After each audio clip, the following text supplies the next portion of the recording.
ओं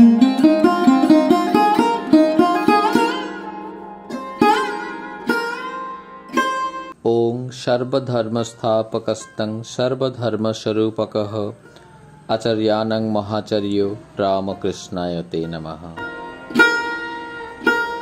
আমরা সাধারণত শ্রীরামকৃষ্ণের রূপের ও লীলার ধ্যান করি। খুব কম মানুষই তার মনের ধ্যান করে।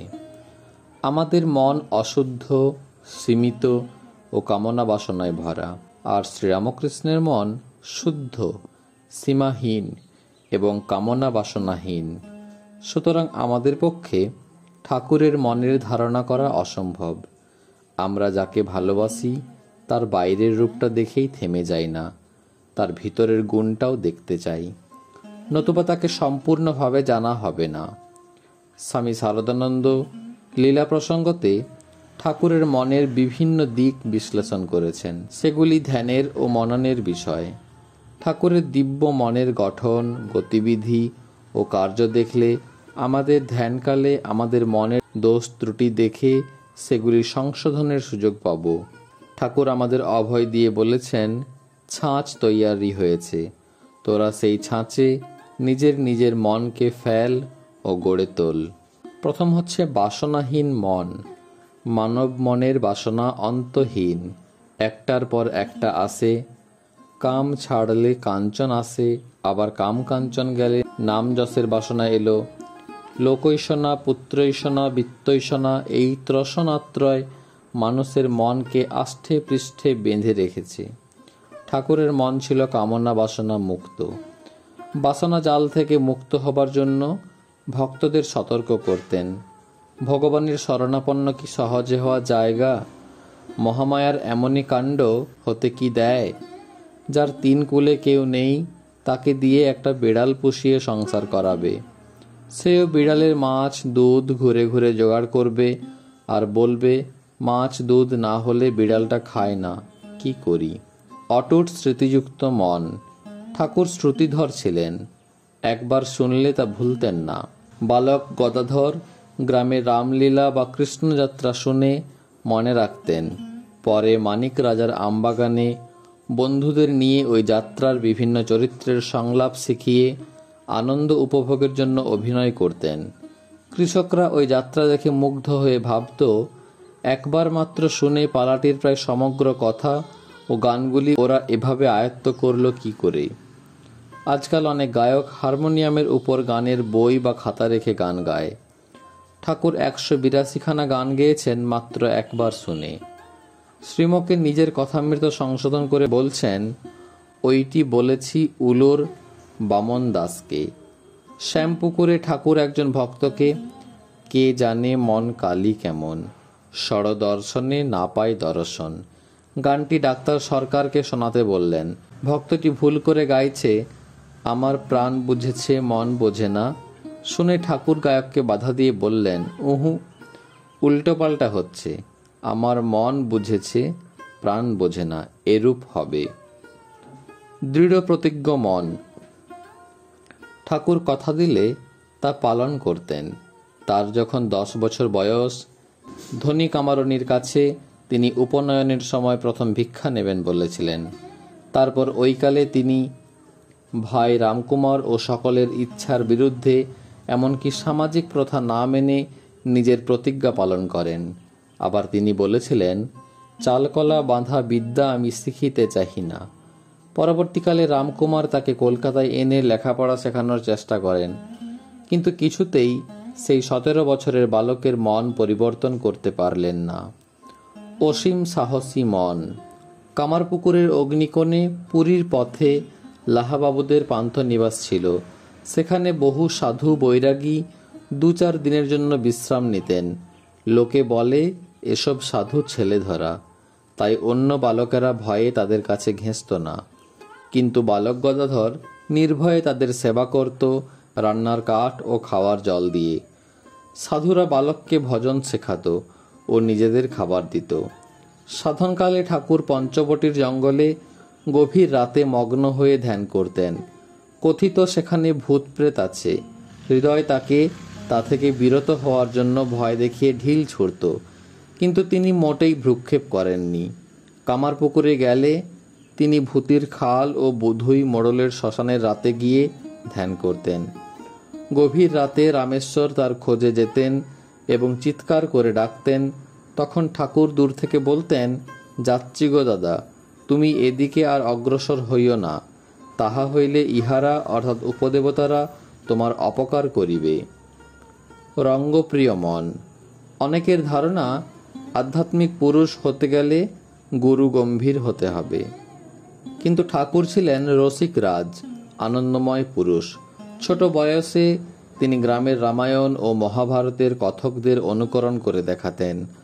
কথক কিভাবে উচ্চাসনে বসে অহংকারে স্ফীত হয়ে বিসদৃশ অঙ্গভঙ্গি করে ও অদ্ভুত সুর করে লোককে শোনায়, তিনি নিজে প্রাণ খুলে হো হো করে হাসতেন এবং অপরকে হাসাতেন।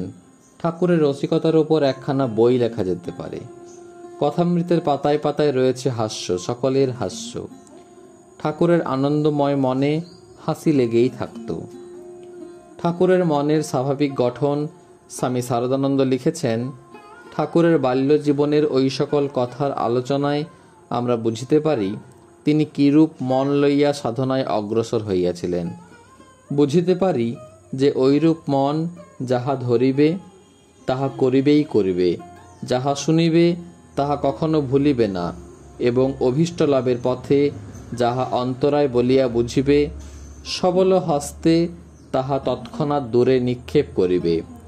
বুঝিতে পারি ঐরূপ হৃদয় ঈশ্বরের উপর, আপনার উপর এবং মানব সাধারণের অন্তর্নিহিত দেব প্রকৃতির উপর দৃঢ় বিশ্বাস স্থাপন করিয়া সংসারের সকল কার্যে অগ্রসর হইবে।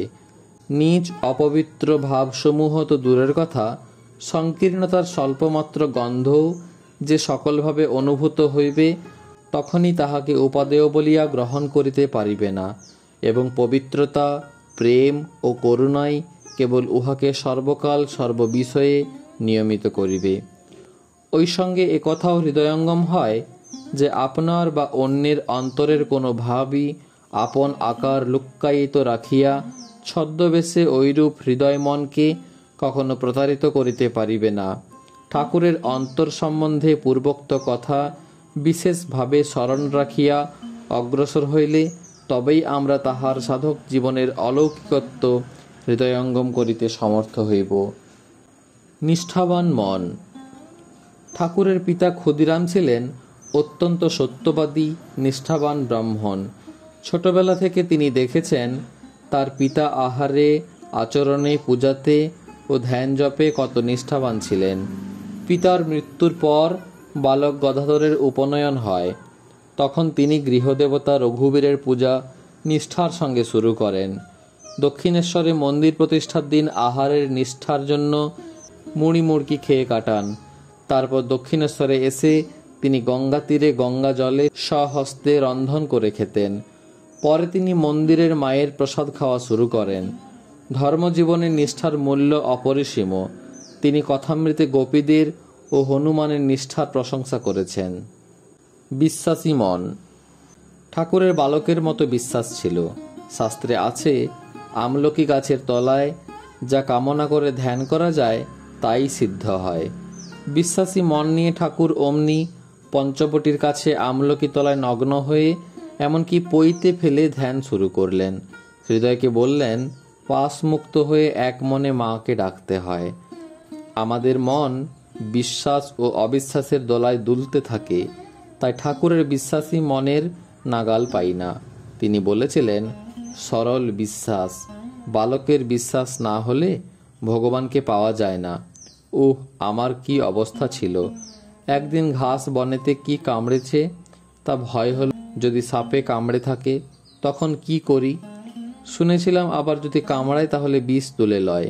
অমনি সেইখানে বসে গর্ত খুঁজতে লাগলুম যাতে আবার কামড়ায়। ওই রকম করছি।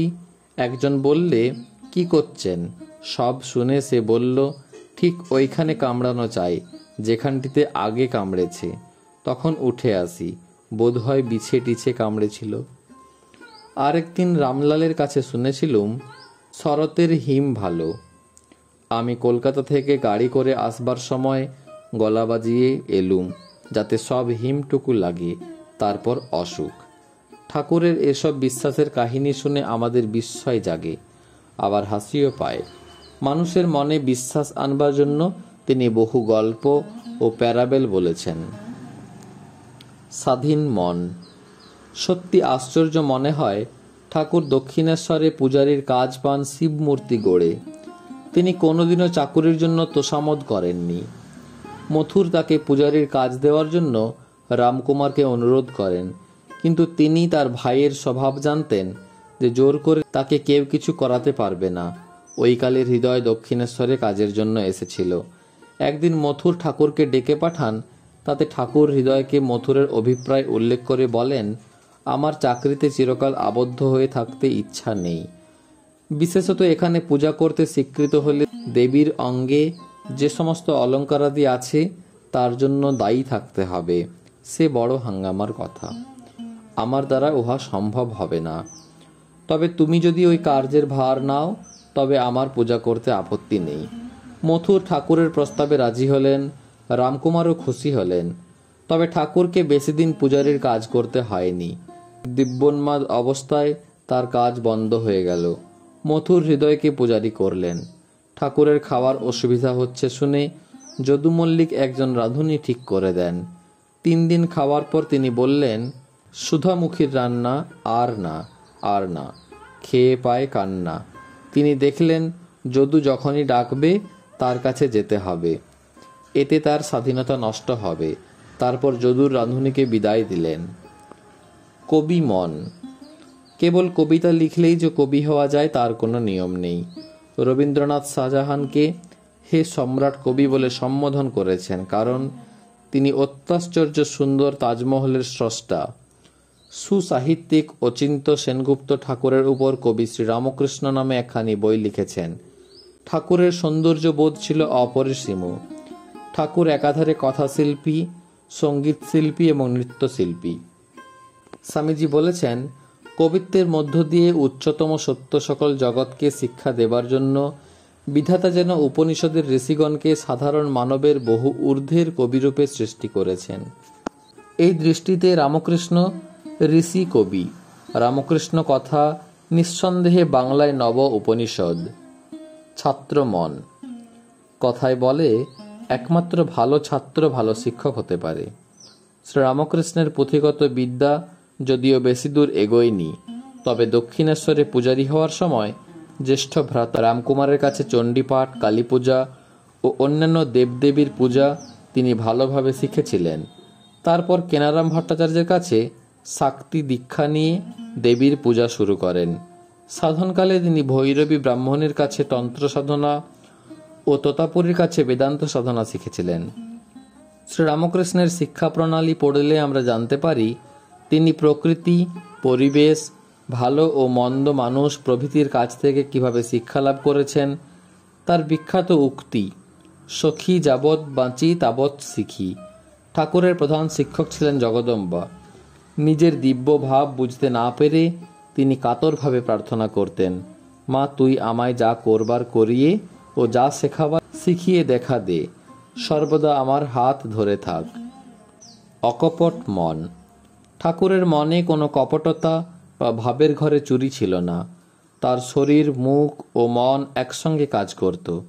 তিনি শিষ্যদের বলতেন, যাহা ত্যাগ করিতে হইবে তাহা কায় মনোবাক্যে ত্যাগ করিতে হইবে, এবং যাহা গ্রহণ করিতে হইবে তাহাও ঐরূপ কায় মনোবাক্যে গ্রহণ করিতে হইবে, তবেই সাধক ঈশ্বর লাভের অধিকারী হইবেন।